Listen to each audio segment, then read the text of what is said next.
everyone, today we're going to be talking about chemistry and how it pertains to life. We'll start off looking at what is an element and a compound.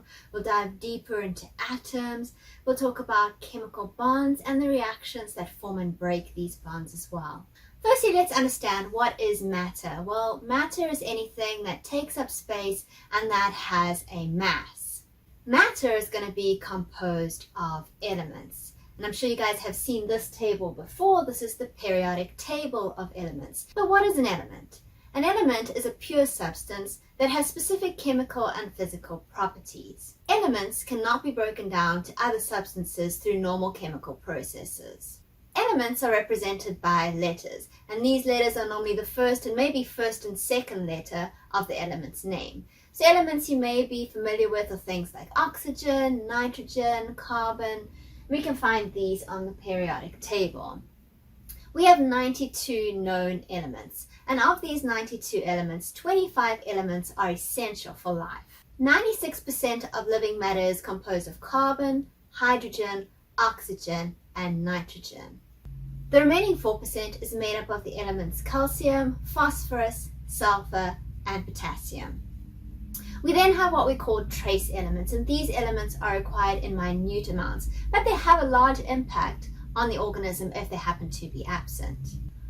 For example, iodine is a trace element. We require about 0.15 milligrams of iodine in our diet per day. Iodine is important for the proper functioning of your thyroid gland, which is located in your neck region. The thyroid produces hormones that are important in regulating things like metabolism and respiration. Without iodine in our diet, the thyroid gland has to work extra hard to produce these hormones, and this can result in an increase in that thyroid gland size, a condition known as goiter. Goiter can be a dangerous condition because as that thyroid gland grows, it can start to constrict the airwaves, making it difficult to breathe. Each element is composed of a specific type of atom, and the atom is the smallest unit that retains the chemical and physical properties of that element. Although the atom is not the smallest unit, we can break the atom down into subatomic particles. Those subatomic particles do not have the same characteristics as the element. Atoms are composed of protons, neutrons, and electrons. Protons are positively charged and have a mass of 1 dalton.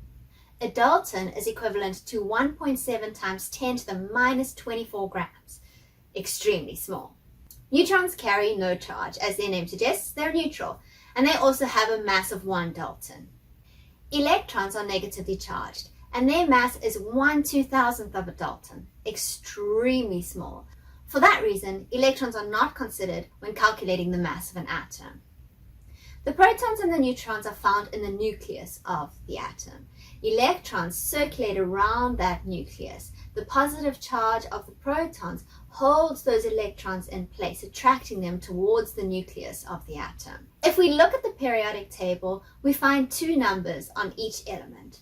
A top number representing the atomic number and the bottom number representing the atomic mass number. The atomic number tells you how many protons are found in the nucleus of the atom. Your atomic mass number tells you how many protons and neutrons you have in the nucleus, because remember, your protons and your neutrons are the subatomic particles that contain mass. So if we have a look at carbon, it has an atomic number of 6. That means that it has 6 protons inside its nucleus. It has an atomic mass number of 12. And since 1 proton and 1 neutron has a mass number of 1, this is equivalent to the number of protons and neutrons found inside that nucleus. So in order to calculate how many neutrons you have present, you simply take your atomic mass number and minus the atomic number. So in this case, carbon will have 6 neutrons inside that nucleus. Atoms are neutral, which means that we have the same number of protons and electrons present in the atom. In order to work out the number of electrons, you can therefore also look at your atomic number. In the case of carbon, because we have 6 protons, we will also have 6 electrons present. If we have a look at hydrogen, hydrogen has an atomic number of 1 and an atomic mass number of 1 as well. This means that it has 1 proton present in its nucleus, and it has no neutrons because 1 minus 1 is simply 0. So the only thing present in the nucleus of that hydrogen atom is 1 proton. Let's have a look at this example. If we look at aluminium on the periodic table, we can see that it has an atomic number of 13 and an atomic mass number of 26.98. So if we want to know how many protons we have, we look at the atomic number and we know that we have 13 protons. If we want to figure out how many neutrons are present, we take our atomic mass number minus the atomic number. In this case, we have an odd number and we can just round it up. So instead of saying 26.98, we can round up to 27 minus 13. So that gives us 14 neutrons in the nucleus of that atom. Remember, atoms are neutral, so the number of electrons is also going to be 13, the same as our number of protons. All atoms of the same element will have the same number of protons in its nucleus. However, they can differ in the number of neutrons we find inside that nucleus. And when we have atoms that have the same number of protons but different neutrons, we call these isotopes. For example, carbon has 3 naturally occurring isotopes: C12, C13, and C14. The atomic number for carbon is 6, meaning that carbon has 6 protons inside its nucleus. C12, the 12 is referring to the atomic mass number. So we can work out the number of neutrons in that is 12 minus 6. So we have 6 neutrons present in the nucleus of C12. For C13, we now have an added neutron present in the nucleus. So we now have 7 neutrons present. C14 has 2 extra neutrons present in the nucleus. So instead of 6 neutrons like C12, it now has 8 neutrons present in the nucleus, along with those 6 protons. C12 is the most common carbon isotope we have in nature, making up 99% of carbon. C13 makes up the remainder 1%. C14, on the other hand, is extremely rare, and it is what we call a radioactive isotope. Radioactive isotopes have an unstable nucleus that is going to decay over time, losing energy as well as particles. In some cases, that nucleus can even lose protons, thereby turning that atom into a different element. For example, C14 can lose a proton and become nitrogen. Radioactive isotopes have important implications in both science and medicine. For example, we can use them to track metabolic processes by administering radioactive atoms to cells or organisms and then tracking that radioactivity. Radioactive isotopes are also used to diagnose medical disorders. For example, they're used to track tumor growth. If you have a tumor, inside that tumor, you have cancerous cells which are rapidly dividing, and in order to keep up that growth, they need large amounts of energy. So patients are administered with radioactively labeled glucose molecules, and those glucose molecules will head to areas of rapid growth, such as the tumor cell. PET scans are then used to detect that radioactivity, and the size of the tumor can be determined. Radioactive isotopes can also be used to date fossils. Different isotopes will degrade over time at different rates. And so by looking at specific isotopes within fossils and seeing how they've degraded, we can determine how old a fossil actually is. In reality, we can't identify the exact location of an electron within the atom all the time. But what we can do is we can identify a 3D space where the electron spends the majority of its time. And this 3D space is known as an orbital. An orbital can house 2 electrons. Orbitals take on different shapes. We have spherical shaped orbitals, denoted by the letter S, and we also have dumbbell-shaped orbitals denoted by the letter P. An electron shell is a group of orbitals that have the same energy, and that energy is going to be determined by the distance of those electrons from that nucleus. If we have a look at the atom neon, neon has an atomic number of 10, so it has 10 protons as well as 10 electrons. The first electron shell only has one s orbital, which means that this first electron shell can only house 2 electrons. The second electron shell has one s orbital along with 3 p orbitals, which means that this electron shell can house 8 electrons, 2 per orbital. The outermost electron shell of an atom is known as the valence electron shell. When this valence electron shell is full, as in the case of neon, these atoms are unreactive and very stable. However, when we have vacancies in this valence electron shell, atoms become reactive and interact with one another, forming chemical bonds. A molecule is formed when we have 2 or more atoms that are joined together by a chemical bond. Let's think about this in terms of an analogy. Let's pretend that you own a hotel that has 3 floors. The first floor has the most spectacular, gigantic rooms available, but can only house 2 guests. The next floor has moderate rooms that are pretty awesome and can take 8 guests, and the top floor has okay rooms, not your greatest, once again can take another 8 guests. So as you start filling up your hotel, you fill up from the bottom, making sure that your guests get the best available rooms possible. If all the rooms in your hotel are full, you're happy, you're satisfied, you don't need to go out looking for any more customers, you feel stable and secure. However, let's say that a couple of rooms on your 3rd floor are still empty and you have space for another 4 guests. You're going to feel uneasy, unstable. You want to find guests to make sure that you fill up those rooms and make as much money as you can. It's the same with our atoms. Atoms are going to fill their electron shells starting at that innermost shell until they get to that outer valence shell. And if that valence shell is full, then they're stable, they're happy, they're unreactive. However, if that valence shell has vacancies, they want to fill it up. They want to find electrons to fill up that gap. And in order to do that, they will form bonds with other atoms. We have 3 main types of chemical bonds. We have covalent bonds, ionic bonds, and hydrogen bonds. Before we dive into the different types of bonds, let's go ahead and do this example.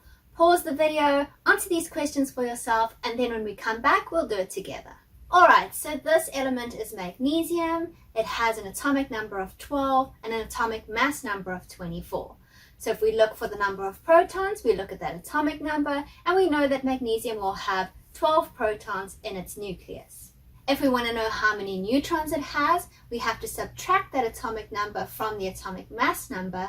So 24 minus 12 indicates that we also have 12 neutrons in the nucleus. Figuring out the number of electrons, remember that atoms are neutral, so it'll have the same number of electrons as protons, which means that we'll have 12 electrons. To answer the next 3 questions, the easiest thing would be to draw out this atom. So let's place our 12 protons in the nucleus. We also need 12 neutrons in the nucleus. And then our 12 electrons will be circling around that nucleus. The first electron shell will house 2 electrons because we only have one single s orbit in this electron shell. The next shell can hold 8 electrons.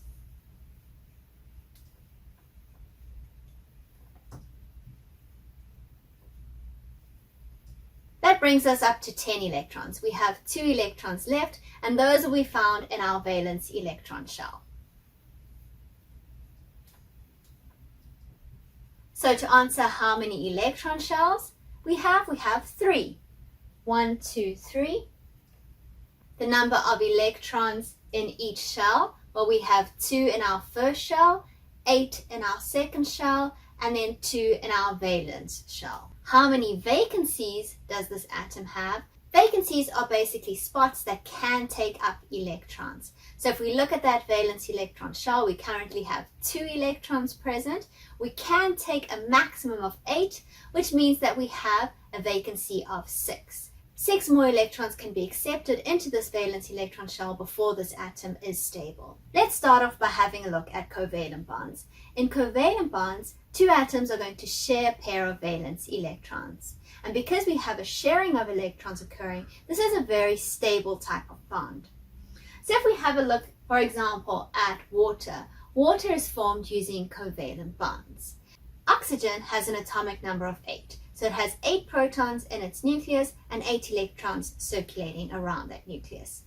2 of those electrons found in the first shell, and then 6 found in that outer valence shell, which means that oxygen has 2 vacancies. Hydrogen has an atomic number of 1. So it has 1 proton in the nucleus and 1 electron circulating around in that first electron shell, which is now also its valence electron shell.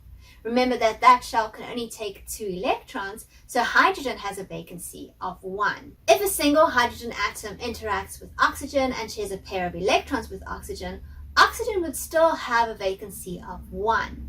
This is why oxygen bonds to 2 hydrogen atoms in the formation of water.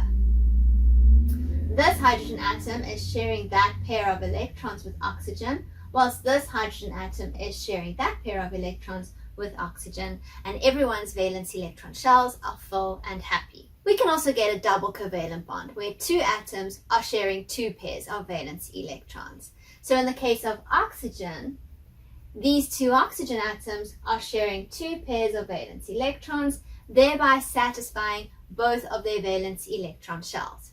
And this is the reason why oxygen is present in the atmosphere as the molecule O2 and not simply as loose atoms of oxygen. There are different ways that we can represent molecules. Over here we have just the chemical formula for water. This is indicating that we have two hydrogens present and one oxygen atom present in this molecule. We can also get the structural formula where these straight lines are indicating the covalent bonds or the sharing of a pair of electrons. So oxygen shares a pair of valence electrons with this hydrogen atom, and the oxygen shares a pair of valence electrons with this hydrogen atom. Very similar to this is our ball and stick model. Over here we have our space filling model, and this one gives a better indication of the actual shape of the molecule. And then lastly over here we have the Lewis dot structure. Now in this structure, our valence electrons are indicated by dots. So you can see here's oxygen, and it has these valence electrons. Here it's sharing this pair of valence electrons with this hydrogen atom, and here it's sharing this pair of valence electrons with this hydrogen atom. Not all atoms attract electrons with the same strength. The attraction of electrons by an atom is known as its electronegativity, and this can be impacted by the amount of protons we have present in the nucleus. Remember that if we have more positive charges in the nucleus, that'll pull more strongly on those negative charges. Electronegativity is also going to be influenced by the distance of those valence electrons from the nucleus of the atom. The further those valence electrons get from the nucleus, the weaker that attraction, just basically due to the distance as well as shielding by other electrons in that atom. The more electronegative an atom is, the stronger its pull on those electrons. So if we have a look at this electronegativity scale, you can see that oxygen has a very high electronegativity and pulls those electrons very strongly. In comparison to oxygen, hydrogen has a much weaker electronegativity and won't have as strong a pull on those electrons. Due to electronegativity, we get two different types of covalent bonds. We have polar covalent bonds and non-polar covalent bonds. In polar covalent bonds, we have an electronegative atom attracting those electrons very strongly, and another atom that has a low electronegativity that doesn't have as strong a pull on the electrons. Because of this, the electrons spend most of their time around that highly electronegative atom and give that portion of the molecule a slightly negative charge. So let's have a look at water as our example. Oxygen has a high electronegativity and hydrogen has a low electronegativity. This means that oxygen has a stronger pull on the electrons, and that shared pair of electrons will spend the majority of its time around the oxygen atom. That gives this portion of the molecule a partial negative charge. The hydrogen atoms, on the other hand, will have a partial positive charge. In a non-polar covalent bond, our atoms have a very similar electronegativity. So they pull on those electrons with the same strength, and the electrons spend the same amount of time around each of those atoms. This means that we don't get this partial positive and negative charge on the molecule as a whole. So basically, the electrons are shared equally between the atoms involved within this bond. Let's have a look at what would happen when these different atoms bonded to one another. Firstly, let's look at hydrogen and oxygen. We already know that oxygen has this high electronegativity, hydrogen's electronegativity is much lower, and so we're going to form this polar molecule. Let's have a look at hydrogen and chlorine. If we look on the scale, chlorine has a similar electronegativity to oxygen. So it bonds to hydrogen in a similar way that oxygen does, forming that polar covalent bond. What about carbon and hydrogen bonding to one another? If we look at the scale, you can see that their electronegativities are relatively similar to one another. And so that shared pair of electrons spends roughly about the same amount of time around each of those atoms. And so this type of bond would be known as nonpolar. Lastly, let's take a look at sodium and chlorine. Chlorine all the way up here, so high electronegativity. sodium all the way down here on the scale, very low electronegativity. And so this brings us to our next type of bond, which is an ionic bond. And in this type of bond, the highly electronegative atom actually strips electrons from that atom that has a low electronegativity. So in order for an ionic bond to occur, we need to have a very large difference in electronegativities, and this results in a transfer of electrons from the atom with a low electronegativity to the atom with a high electronegativity, and this results in ions. Ions are positively or negatively charged atoms. The atom that takes the electrons now has more electrons than protons present in its nucleus and is therefore negatively charged. We call this an anion. The atom that loses the electrons has less electrons than the number of protons present in its nucleus, and we call this type of ion a cation. So if you want to try to remember the difference between these two, think of cats. They're super cute. You love watching YouTube videos of cats doing silly things. So that's a positive thing. So cations are positive. Anions, on the other hand, kind of sounds like onion. Onions, not so cool. Make you cry if you chop them up. So onions is a negative thing. So anion would be the negatively charged ion. Once we form these negative and positively charged ions, they then attract one another because of the opposite charges. Compounds that form due to ionic bonding are known as ionic compounds or salts. So let's have a look at a common salt you may be familiar with, sodium chloride, table salt that you put on your food. So if we have a look over here, we have sodium. Sodium has a single valence electron. So that valence electron is far away from the nucleus, which has 11 protons in. Chlorine, on the other hand, has 7 electrons in that valence electron shell, needing only 1 to make it stable. Chlorine has that high electronegativity, and so it pulls this electron away from sodium, making chlorine negatively charged, while sodium becomes positively charged. Chlorine is therefore our anion, sodium is our cation. And these oppositely charged ions are going to attract one another and form this lattice formation of sodium chloride. The last type of bond we're going to talk about today is the hydrogen bond. And this bond occurs between polar molecules. So it's not a bond between atoms, but rather between molecules. So if we have a look over here, we have 2 water molecules. Remember that the oxygen side of the molecule has a slight negative charge. The hydrogen side of the molecule has a slight positive charge. So one water molecule can attract another water molecule because of those opposite charges. The oxygen of this water molecule interacting with the positively charged hydrogen of the next water molecule. We represent hydrogen bonds with a dotted line to show that they are a weak bond. Just looking at bond strength, covalent bonds are our strongest type of bonds, and these bonds are going to be used for structural molecules within the cell.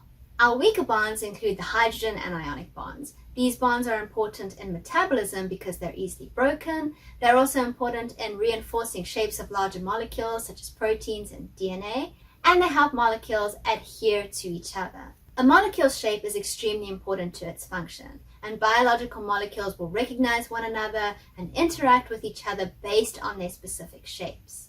What we find in biology as well is that molecules that have similar shapes can have similar effects. And this is the basis of how drugs work within our bodies. So for example, if we have a look at morphine. Morphine produces a similar response in the body as the naturally occurring hormone endorphin. Endorphin is released after strenuous exercise. It binds to endorphin receptors, it helps to relieve pain, and it also helps to lift the mood. The portion of the endorphin molecule that binds to the endorphin receptor has the same structure as a portion of the morphine molecule. This is why morphine is able to bind to that endorphin receptor and thereby bring about the same response within the body as that endorphin molecule does. Chemical reactions break and form bonds between atoms. If we look at a chemical reaction, the reactants will be listed on the left-hand side. The arrow indicates the direction the reaction is occurring in, and the products are listed on the right-hand side. So in this case, we have hydrogen and oxygen being converted to water. The little subscript is telling us how many atoms are present in that molecule. So for example, we have 2 hydrogen atoms present in that molecule of hydrogen. Here we have 2 hydrogen atoms present in the molecule of water. It's very important to understand that we can't create or destroy atoms. All we can do is rearrange them, thereby creating different products. For this reason, the number of atoms present in the reactants needs to equal that of the products. If we have a look at this reaction as it stands right now, we have 2 hydrogen atoms in the reactants and we have 2 hydrogen atoms in the products. Great, we're equal. We have 2 oxygen atoms in the reactants, but we only have 1 oxygen atom in our products. So we can't lose that oxygen atom, and for this reason, we have to place a 2 in front of that water molecule. Now we're saying we have 2 water molecules present, which means that we in fact have 2 oxygens present. However, what have we done? We've increased the number of hydrogen atoms present in our products. So instead of 2, we now have 4, which means that we also need to place a 2 in front of our hydrogen so that we balance out, and now we have 4 hydrogen atoms in our reactants as well. So now the number of atoms in reactants balances with the number of atoms in our products. All chemical reactions are reversible, and this is indicated by opposite-headed arrows. So this top arrow is indicating that nitrogen and hydrogen will combine to form ammonia. The bottom one is indicating that ammonia can break down to nitrogen and hydrogen. Equilibrium is going to be reached when the forward and reverse reaction rates are equal. This does not mean that the amount of reactants and products is equal. It just means that their ratio is stable and does not change over time. Alright, so go ahead, pause your video, do these review questions, and come back when you're ready to go through the answers. First question, how many protons, electrons, and neutrons does an element of the atomic number 17 and atomic mass number 35 have? So we know that it's going to have 17 protons. It's going to be neutral, so it's going to have 17 electrons. If we want to figure out how many neutrons, we have to take 35 minus 17 and we get 18 neutrons. Fluorine has an atomic number of 9 and a mass number of 19. How many electrons are needed to complete its valence shell? So we know that it's going to have 9 protons, which means that it has 9 electrons. Remember that 2 electrons will be in that first electron shell, which leaves 7 for the second electron shell. That shell can take a maximum of 8 electrons. So in order to fill up that valence electron shell, we only need 1 more electron. Alright, water is a polar molecule because of the presence of polar covalent bonds. The weakest type of bond is a hydrogen bond. The strongest type of bond is a covalent bond. Thanks for watching. I hope this video helped your understanding, and I look forward to seeing you next time.